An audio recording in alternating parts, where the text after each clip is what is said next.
The Institute for Global Prosperity at University College London is a transdisciplinary research institute, and its job is to redesign prosperity for the 21st century. And that means it needs to deliver on new ideas, new approaches, new methods, new pathways, new forms of collaboration to actually improve the quality of people's lives for everyone, everywhere, all around the globe. So the UCL Citizen Science Academy launched in early 2023 at the Institute for Global Prosperity. And it was designed really because UCL for a long time has been undertaking citizen science projects. And the Citizen Science Academy was made to help enhance the way that we train citizen scientists and value their input. So what this means then is that we train local residents in different parts of London, the UK and the rest of the world in qualitative research methods. And by working with local residents, it means that we actually create better research because local residents understand the nuance of their own community. They're able to ask better questions because they understand what's important to their neighbours. So it means that for UCL, working with citizens makes better research, and it's also a way of us getting out of the university and connecting with people in our local area also. So my role has been as a citizen social scientist, and I have done community research over the period of 4 years for different projects at UCL and for councils and developers and other local organizations. I think community is important because when you live in a community, you are much more connected to them. You know the issues that they face. So people who join can actually address those issues more properly, and they know what they are facing in everyday life, what needs to be improved for them. Sometimes they don't feel they have a voice, and giving them a platform to actually channel those voices is important. Most importantly of all, we work with ordinary citizens and local communities. And what we do in the IGP, which is really special, is that we bring them and train them to work as part of our research team. We also accredit them.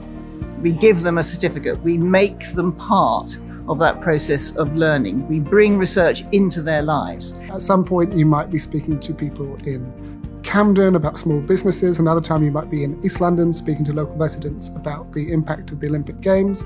And then other times I'm speaking with our colleagues in Lebanon or Tanzania about projects happening there too.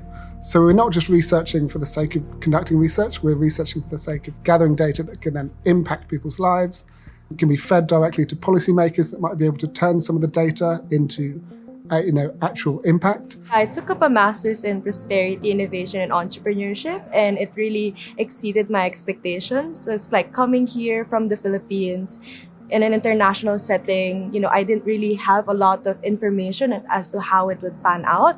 But, knowing people from all over the world, learning about their cultures, I think really enriched my experience. I had the chance to participate in a fully funded design workshop in Lebanon.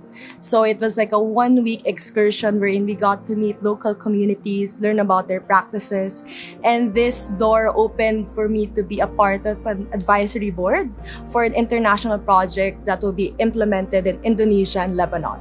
So if not for that chance given to me by the Institute for Global Prosperity, I wouldn't have the opportunity to contribute on a global level. My favorite thing about IGP is the diversity that you get in the institute. It's not a hierarchical institution as many others. No, it's a small institute that continues to work and engage in a very horizontal way. The diversity of profiles that we get, both in terms of students and staff, are formidable.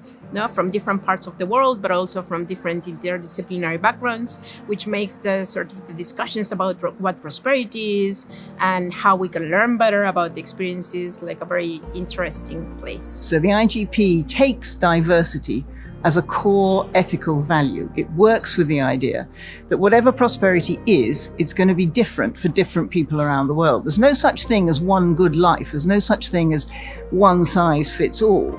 In the next 10 years at the IGP, what we really want to have delivered on is a new understanding of what pathways to prosperity are. Because when we look around the world, mostly a lot of the research effort that goes on and a lot of what governments are focusing on is how do they deal with poverty.